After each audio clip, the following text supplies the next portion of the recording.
હો, મારી ભારેજાની ખુખાર મેલડીને માનતા હો, તો નાનો બાળકથી લઈ મોટા વડીલો વયોવૃદ્ધના હોય બધાને ભૂલી અને તમારે ખાલી જય શ્રી રામ બોલવાનું છે. બેનો જેને માથે દુપટ્ટો ઓઢેલો ના હોય ઓઢી લેજો પ્લીઝ.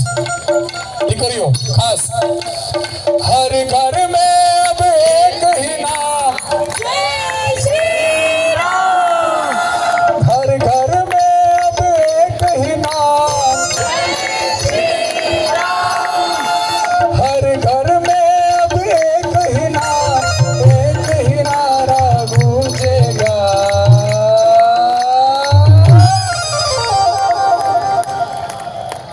इस आंगन का बच्चा बच्चा, बारेजा धाम का बच्चा बच्चा, पूरे गुजरात का बच्चा बच्चा,